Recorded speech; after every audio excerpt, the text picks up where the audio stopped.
Thanks so much. It's good to be back with you. What an incredible week. Incredible week of vulnerability, of exposure, of going back into our past and remembering all the pieces that have created each of us as we are today, have created our strength, have created our empathy, have created our wisdom. So each week in the Dream Academy, we build on the work that we've previously done and we go deeper. So this week we're going to go into how our sexuality was formed at an early age and how our sexuality and our relationship to it is such an integral part of how we lead, right? So I find it interesting that sometimes we're coming together in queer spaces and we're not talking about the basic drive of our sexuality, even though it's the thing that has had us be excluded from families, excluded from our own country, excluded from church. So we're going to go into that today and we're going to feel it. And we're also going to go into our relationship with anger. And you might ask, why is sex and anger together? And I'm going to give you a chance to answer that question yourself at the end of our time together today. As we look into our relationship with sexuality, I'm going to give you some writing prompts that may bring up feelings that may be uncomfortable. And why are we doing this? We're doing this because we've talked a lot about internal oppression. And we want to actually go into the heart of how that internal oppression is operating in us. And if there's still some mystery about what is internal oppression, it's a lot like external oppression.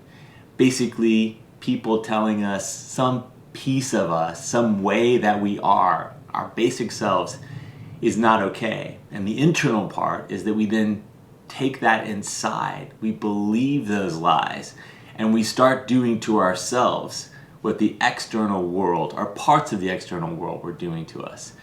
So the work we'll do today is unmasking what were those early adoptions of beliefs about ourself not being holy, not being right, not being in every way perfect.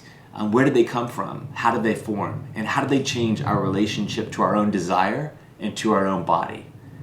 This is courageous work. This is not work that many people are doing. We're in week 6, so you're ready to go the places we're going to go. Okay, let's do this. So again, the prompts that I'm going to give you may bring up feelings. We want you to step out of your comfort zone, but we also want you to take care of yourself. So you answer as much or as little with each writing prompt as feels right to you. We're going to ask you to push yourself a little bit so that you can open up new places. But you're also free to skip any question. This is about raising awareness of who we are and what happened to us as we had those early experiences, those early interactions with our own bodies and with our own desire. So the first question that I'm going to ask you, the first invitation to write is, what's your earliest memory of noticing sexual desire in someone else? What was it like? How did it feel? What was the story that you told yourself about it? Your earliest memory of noticing sexual desire in someone else. Write it down. Can't do it wrong.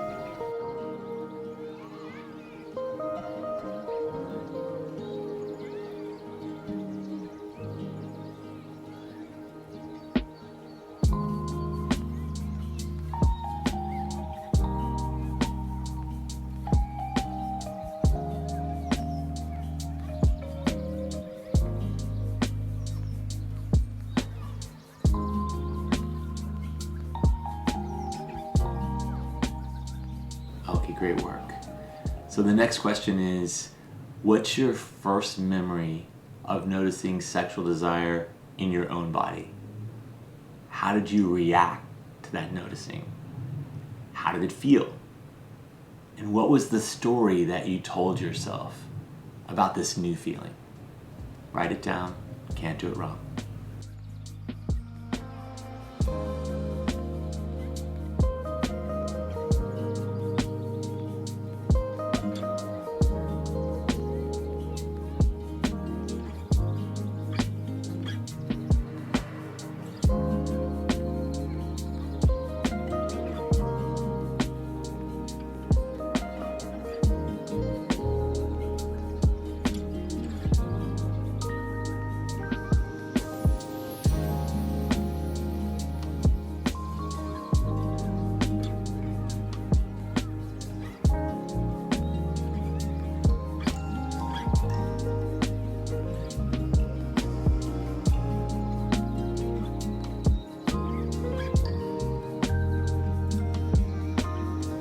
just continuing to go deeper, what was your first memory of when your sexual desire met another person's sexual desire? This could have been your first sexual experience, or it could have just been a silent acknowledgement of attraction. There's no wrong answers, but what's your first memory, if you have one, of when your sexual desire met the sexual desire of another person? Write it down.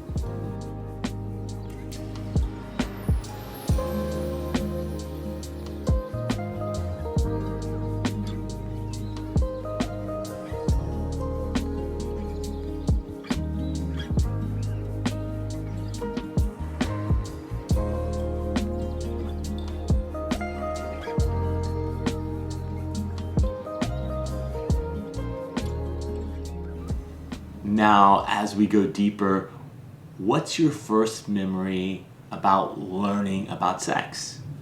What did you learn? Who taught you? How did it feel? Write it down.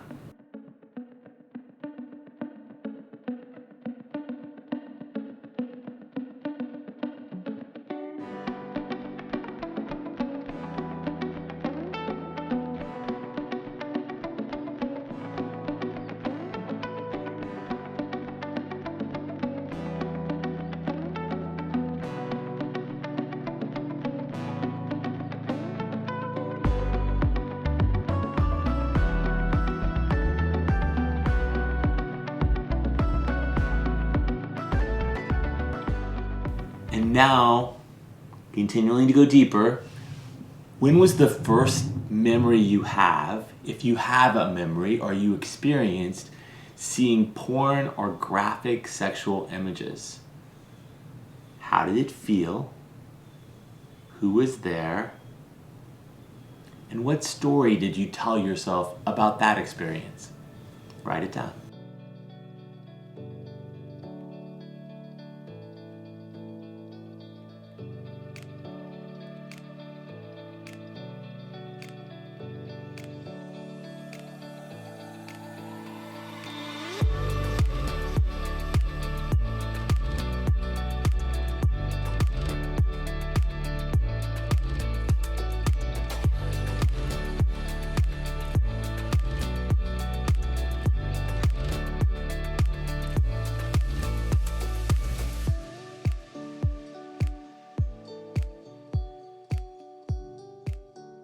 Okay, great work.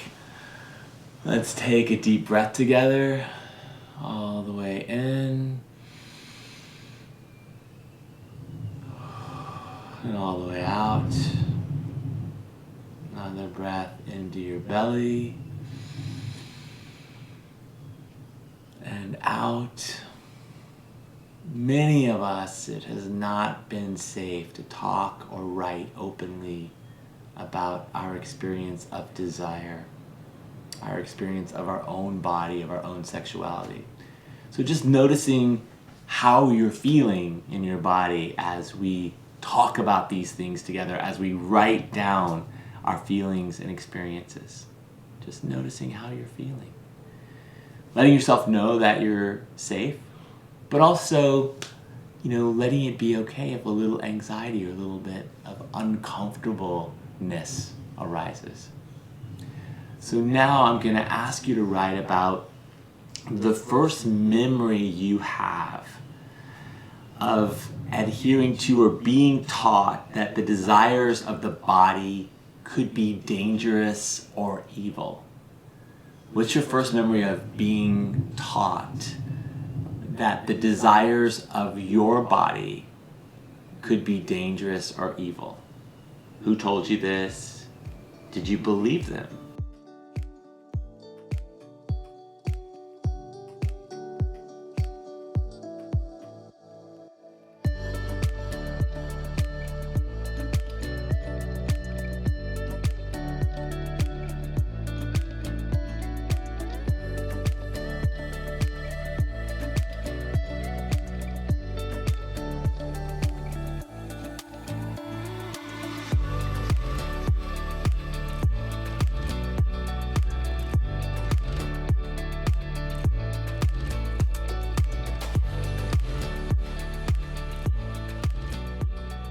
And did your relationship to your body change after this was taught to you, this was told to you? Write down your experience.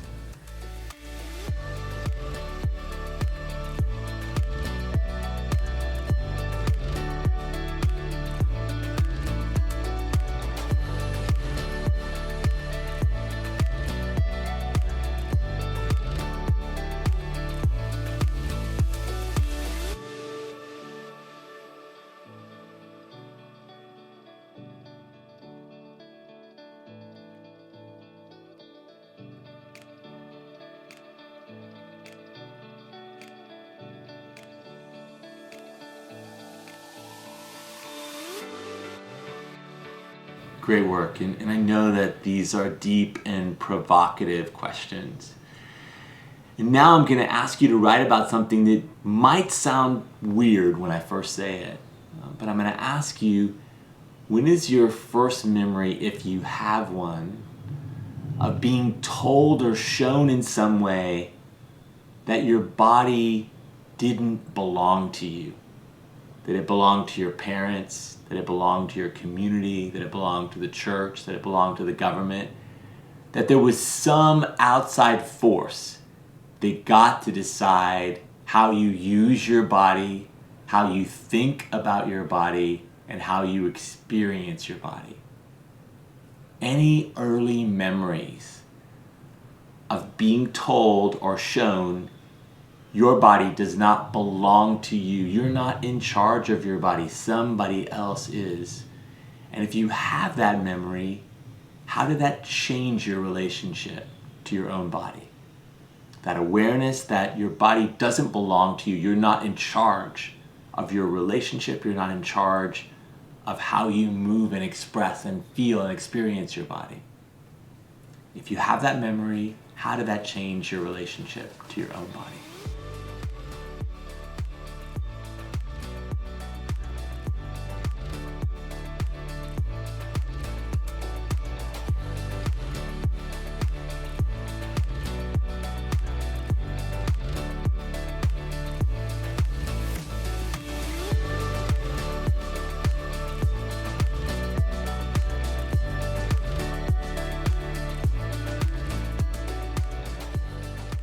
All right, and we are doing the courageous work of hitting all the taboos today. So let's go right in, and I want you to write about what was your earliest experience of masturbation, and what was your experience of masturbation as a child? Was it something secret? Was it something shameful? Was it something you could talk about? And now what's your experience of masturbation as an adult? And again, I want to ask you explicitly, is there a space and has there been a time when you could talk openly about masturbation without shame? Talk about how you like to touch yourself, what fantasies you have, and just have it be a thing like what food you like. Or is masturbation still a highly charged and private subject? And how does that affect your relationship with your body and your relationship to pleasuring yourself? I know these are questions and things that people don't normally talk about. But in unraveling shame, in reconnecting to our passion and our body, they're subjects that are worth our attention and time. So please write down your relationship with masturbation as a child, as an adult, and if you've had the chance to openly talk about your experience of masturbation, what you like, what you don't like, what you fantasize about. Write it down.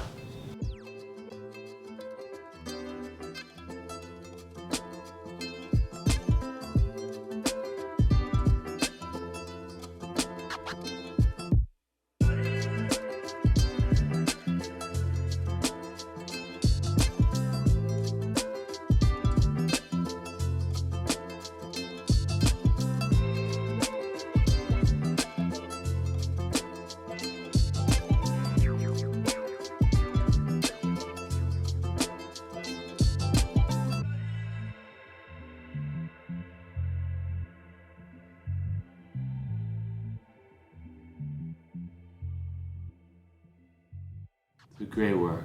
You know we're going very deep here, and And these kinds of conversations can bring up a lot of feelings. So again, breathing into your belly, feeling your feet, noticing that you're safe and that it's okay for us to ask what we like. It's okay for us to feel what we feel in our own bodies. We do have dominion over these bodies, and these bodies and the experience in these bodies are how we connect to the world. So the next question I'm going to ask you to write about is, how do you like to be touched? Where do you like to be touched? And I'd like you to really open and feel into these questions. And this question is for if you're having sex now, if you've ever had sex, or if you've never had sex at all. How do you like to be touched, and where do you like to be touched? Just see what comes as you take that invitation to write.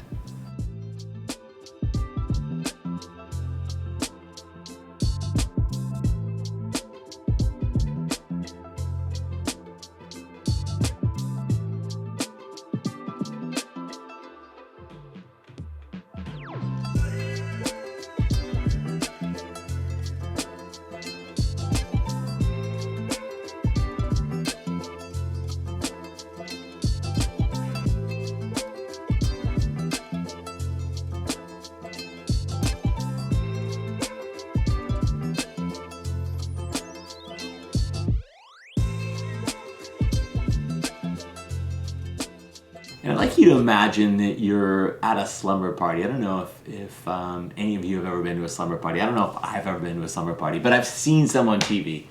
And it seems like they're often a place where people get very real about experiences that normally wouldn't be talked about. So let's imagine that we're in that space of getting to explore and be open and talk about and inquire with ourselves, because we're really our best friend, about things that we normally would put in the forbidden zone or the quiet zone or the don't go there zone. So the next question I'd love you to ask yourself is, how do I like to be kissed? And again, this is whether or not you're having sex now or you've ever had sex. How do you like to be kissed?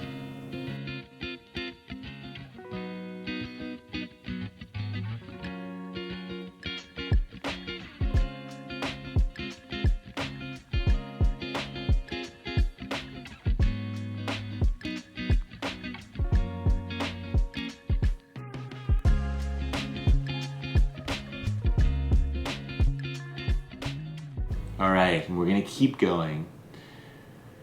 By now, we've gone to a very deep and open place with our best friend, ourselves.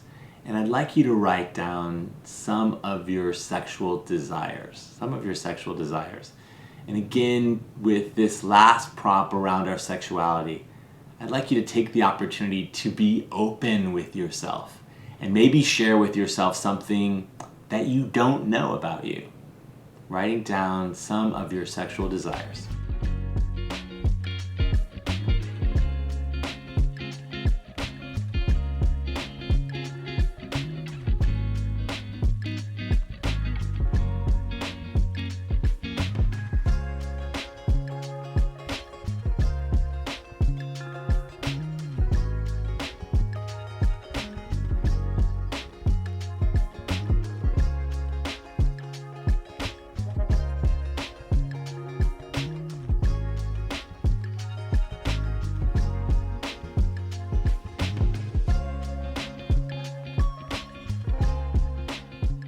Great work. And I know for some of you that prompt was a stretch, and I appreciate you going there. So we're going to shift gears a little bit, and I'm going to ask you to write down your earliest memory of being told you were too much, to be quiet, to not take up space, to be more invisible. So your first memory of basically being told to not take up so much room, to not be so fabulous, to not be taking attention. What's your earliest memory of that? Trust what comes. Write it down.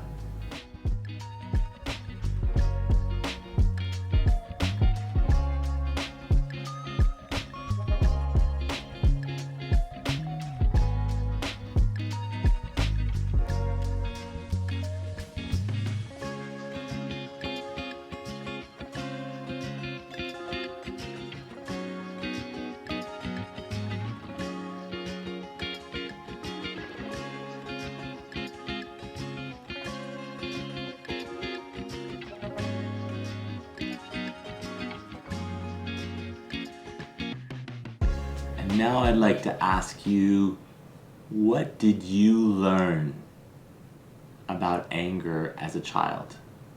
This is intentionally a very open question. And we're going to give you a little more time on this one, but I'd love you to just write about what you learned very early in life about anger from watching people around you and from being in your own body. Go ahead.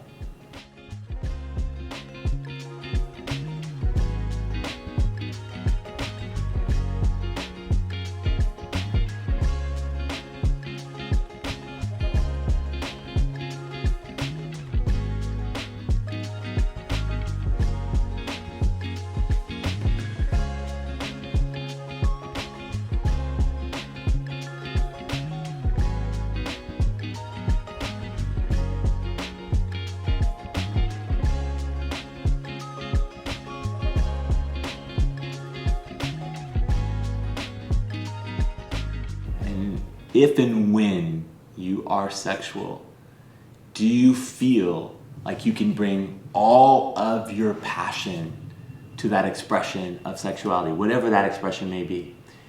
If your answer is no, then how does that feel?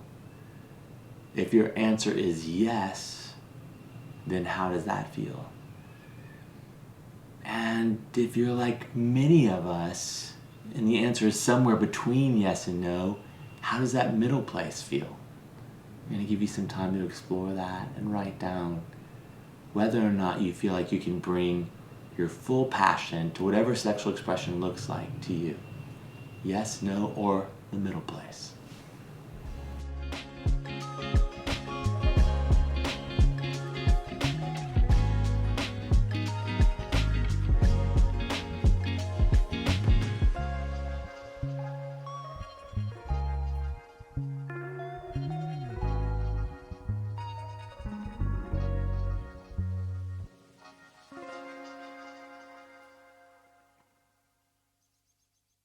In some of our last few questions, was it safe for you to be angry as a child?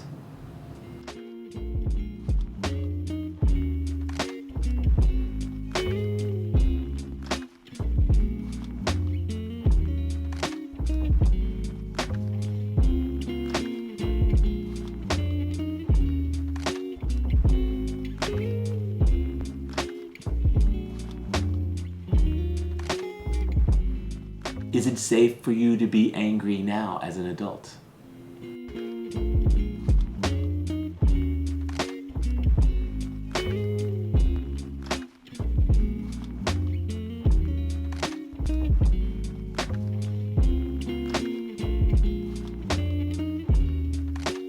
And I told you in the beginning that you would have a chance to answer the question, what is the relationship between my experience of desire, my experience of sexuality, and anger?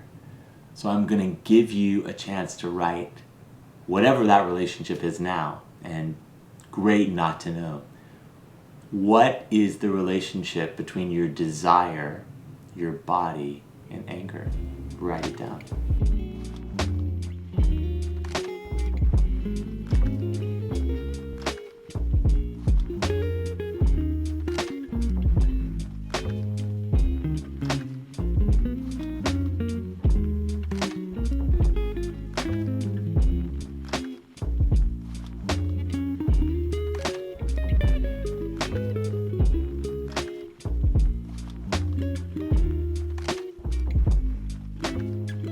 Thank you for going all the courageous places you went today. I want to invite you to keep your answers in a safe and private place, a place that feels private to you. And I want to invite you to review and add to your answers over the weekend.